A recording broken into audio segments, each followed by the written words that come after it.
తెలుగు రాష్ట్రాల అంగన్వాడీ సిస్టర్స్ అందరికీ నమస్కారం. ఈరోజు అంగన్వాడీ వార్తలకి స్వాగతం. ఇంకా ఎవరైనా సబ్స్క్రైబ్ చేసుకోకపోతే వెంటనే సబ్స్క్రైబ్ చేసుకోండి. వీడియోస్ మాత్రం లైక్ చేస్తూ ఉండండి. ఇక వివరాలకు వెళ్తే 2 తెలుగు రాష్ట్రాల్లోనూ మరియు భారతదేశ వ్యాప్తంగా అంగన్వాడీ టీచర్లు, ఆయాల యూనియన్లు అయితే జీతాల పెంపు కోసం, ఇతర ఆర్థిక సమస్యల పరిష్కారం కోసం ఎన్నో ఏళ్లుగా ధర్నాలు, సమ్మెలు, ఒక నెలకు పైగా ధర్నాలు, నెలల తరబడి ధర్నాలు చేస్తూనే ఉన్నారు. మరి ఆల్రెడీ సుప్రీంకోర్టు కూడా సమాన పనికి సమాన వేతనం ఇవ్వాలని చెప్పేసి ఆదేశాలు జారీ చేసింది. హైకోర్టులు కూడా అంగన్వాడీ టీచర్లకు, ఆయాలకు సపోర్టుగా నిలుస్తున్నాయి. పెన్షన్, గ్రాట్యుటీ ఇవ్వాలని ఆదేశాలు అయితే ఇస్తున్నాయి. అదేవిధంగా మరి అంగన్వాడీ టీచర్లను, ఆయాలను క్లాస్ 3, క్లాస్ 4 ప్రభుత్వ ఉద్యోగులుగా గుర్తించాలని కోర్టులు కూడా తీర్పిచ్చాయి. మరి రోజువారీ కూలీ కూడా పడకుండా అతి తక్కువ జీతంతో, శ్రమ దోపిడీతో మరి అంగన్వాడీ టీచర్లు, ఆయాలైతే 2 తెలుగు రాష్ట్రాల్లో తమ యొక్క విధులను అయితే నిర్వహిస్తూ ఇటు ప్రీ స్కూల్, ఇటు న్యూట్రిషన్, ప్రభుత్వం అమలు పరిచే వివిధ సంక్షేమ పథకాలను అమలు చేస్తూ క్షేత్రస్థాయిలో ప్రభుత్వానికి కీలకంగా, కేంద్ర రాష్ట్ర ప్రభుత్వాలకు కీలకంగా వ్యవహరిస్తున్నటువంటి ఎవరంటే అంగన్వాడీ టీచర్లు, ఆయాలని చెప్పుకోవచ్చు. కాబట్టి మరి ప్రభుత్వ గవర్నమెంట్ స్కూల్ టీచర్లతో సమానంగా 9 గంటల నుంచి 4 గంటల వరకు, మరి Dasara holidays, summer holidays, Sankranti holidays, ఏ హాలిడేస్ లేకుండా మరి ఖచ్చితంగా విధులు నిర్వహిస్తూ మరి ఉన్నటువంటి అంగన్వాడీ టీచర్లకు కూడా మరి ప్రభుత్వ ఉద్యోగులుగా గుర్తించాలని చెప్పేసి ఇక్కడ డిమాండ్ అయితే వస్తుంది. అంగన్వాడీ టీచర్లు, ఆయాలైతే ఆ దిశలో ప్రయత్నాలు అయితే చేయాలి. అంగన్వాడీ యూనియన్లు కూడా మరి 2 తెలుగు రాష్ట్రాల్లోని ప్రతిపక్ష నాయకులను కలిసి తమ యొక్క డిమాండ్లను అసెంబ్లీలో, మండలిలో, మరి బడ్జెట్ సమావేశాల్లో మరి లేవనెత్తే విధంగా మరి వీరందరూ కూడా అందరికీ వినతి పత్రాలు ఇవ్వాలి. అధికార పార్టీకి చెందిన మంత్రులకి, సీఎం, ఈ విధంగా ప్రధాన రాజకీయ నాయకులకు కూడా మీరు మీ యొక్క వినతి పత్రాలను, మీ యొక్క డిమాండ్లతో కూడిన వినతి పత్రాలను ఇచ్చి మీ యొక్క అంగన్వాడీ సమస్యలను సానుకూలంగా పరిష్కరించే విధంగా చూసుకోవాలి. ఇప్పుడు కేంద్ర ప్రభుత్వం, రాష్ట్ర ప్రభుత్వాలు ఫిబ్రవరి, మార్చిలో బడ్జెట్ కూడా ప్రవేశపెడుతున్నాయి. ఈ బడ్జెట్ ముందు మరి అంగన్వాడీ యూనియన్లు కీలకంగా నిర్ణయాలు కీలకంగా మరి ఉద్యమాన్ని చేయాల్సి ఉంటుంది. ప్రభుత్వానికి తమ యొక్క డిమాండ్లను ఈ టైంలోనే తెలియజేస్తే బడ్జెట్లో ఖచ్చితంగా అంగన్వాడీ వ్యవస్థకి నిధులు కేటాయించే అవకాశం ఉంది. ఇక్కడ వివరాలకు వెళ్దాం. జాతీయ మరి స్కీమ్ వర్కర్ల నిరసన దినం సందర్భంగా 2 తెలుగు రాష్ట్రాల్లోనూ అంగన్వాడీలు అయితే గర్జించారు, ఆందోళనలు బాట పట్టారు. ఇక్కడ చూద్దాం. ప్రభుత్వ ఉద్యోగులుగా స్కీమ్ వర్కర్లు కర్నూలు కలెక్టరేట్ వద్ద ధర్నాలు, లలితమ్మ డిమాండ్ అంటూ ఇక్కడ న్యూస్ అయితే చూస్తున్నాం. ఇక్కడ 2 తెలుగు రాష్ట్రాలకు సంబంధించి అంగన్వాడీ టీచర్లు ఏ విధంగా పాల్గొన్నారు అనేటువంటి విషయం కూడా చూద్దాం. ప్రభుత్వ సంక్షేమ పథకాల్లో పనిచేస్తున్న అంగన్వాడీ, ఆశా, మధ్యాహ్న భోజన కార్మికులను ప్రభుత్వ ఉద్యోగులుగా గుర్తించాలని, సుప్రీంకోర్టు తీర్పు ప్రకారం గ్రాట్యుటీ కల్పించాలని, కనీస వేతనం 26,000 అమలు చేయాలని AP anganwadi workers and helpers association రాష్ట్ర ప్రధాన కార్యదర్శి జె లలితమ్మ డిమాండ్ చేశారు. ఏఐటీసీ జాతీయ సమితి పిలుపు మేరకు కర్నూలు కలెక్టర్ కార్యాలయం ముందు అంగన్వాడీ జిల్లా సంబంధించిన కీలక నాయకులందరూ కూడా మరి కేంద్ర రాష్ట్ర ప్రభుత్వాలు మరి అంగన్వాడీ టీచర్ల, ఆయాల సమస్యల పరిష్కారంలో విఫలమయ్యాయని విమర్శించారు. స్కీమ్ వర్కర్లను ప్రభుత్వ ఉద్యోగులుగా గుర్తించాలని ఉన్నప్పటికీ ప్రభుత్వాలు ఎందుకు పట్టించుకోవడం లేదని నిలదీశారు. అంగన్వాడీ, ఆశా, మధ్యాహ్న భోజనం కార్మికులు 8 గంటలు పనిచేస్తున్నా గౌరవ వేతనం పేరుతో 10-11 వేలు మాత్రమే ఇచ్చి శ్రమ దోపిడీ చేస్తున్నారని, మరి నిత్యావసర వస్తువుల ధరలు ఆకాశాన్ని అంటాయని, పిల్లల చదువుల ఫీజులు, కుటుంబ ఖర్చులు భారీగా పెరిగాయని, మరి ప్రభుత్వం ఇచ్చే అతి తక్కువ గౌరవ వేతనం ఎలా సరిపోతుందని ప్రశ్నించారు. తెలంగాణలో మాదిరిగా అంగన్వాడీలకు 18,000 జీతం అమలు చేయాలని డిమాండ్ చేశారు. ఈ కార్యక్రమంలో పలువురు రాష్ట్ర నాయకులు, జిల్లా నాయకులందరూ కూడా పాల్గొనడం జరిగింది. ఇక అంగన్వాడీ టీచర్లు, ఆయాలకు పెంచిన వేతనాలు అమలు చేయాలంటూ ఇక్కడ తెలంగాణ రాష్ట్ర వ్యాప్తంగా అనేక జిల్లాల్లో విస్తృతంగా ధర్నాలు అయితే చేయడం జరిగింది. All India anganwadi teacher and federation జాతీయ పిలుపు మేరకు నిర్మల్ కలెక్టరేట్ ఎదుట ధర్నా అయితే నిర్వహించడం జరిగింది. కనీస వేతనం 26,000, తర్వాత టీచర్ పోస్టులు, ఆయా పోస్టులు, సూపర్వైజర్ పోస్టులు భర్తీ చేయాలని, మట్టి ఖర్చుల కింద 20,000 చెల్లించాలని డిమాండ్ చేశారు. సెంటర్లకు టేబుళ్లు, కుర్చీలు, మంచినీరు, మరుగుదొడ్ల సౌకర్యం కల్పించాలన్నారు.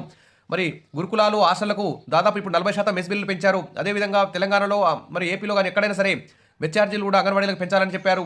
రిటైర్మెంట్ బెనిఫిట్స్ 2 లక్షలు, టీచర్కు, ఆయాకు 1 లక్ష ఇవ్వాలని, మినీ అంగన్వాడీలను మెయిన్ అంగన్వాడీలకు గుర్తించాలని, అంగన్వాడీ జీతాలు బకాయిలను చెల్లించాలని డిమాండ్ అయితే చేశారు.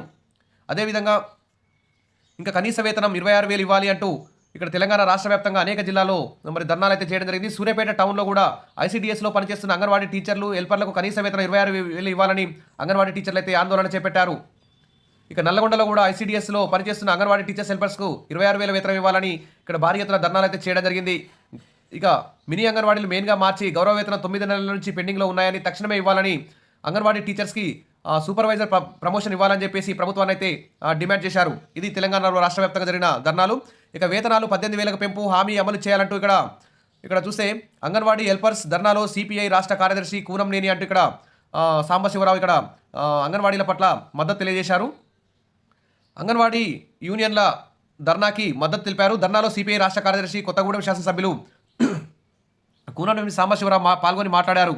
అంగన్వాడీ టీచర్స్, హెల్పర్స్ వేతనాలు 18,000 పెంచాలని చెప్పేసి, అంగన్వాడీల బలోపేతానికి నిధులు కేటాయించాలని, పక్కా భవనాలు, కరెంటు, గ్యాసు, త్రాగునీరు, ఆటబొమ్మలు, రూమ్స్లో రంగులు ఏర్పాటు చేసి అంగన్వాడీ కేంద్రాలు అభివృద్ధి చేయాలన్నారు. ఇంటి అద్దెలు, గ్యాస్ బిల్స్, ఇతర పెండింగ్ బిల్స్ చెల్లించాలన్నారు.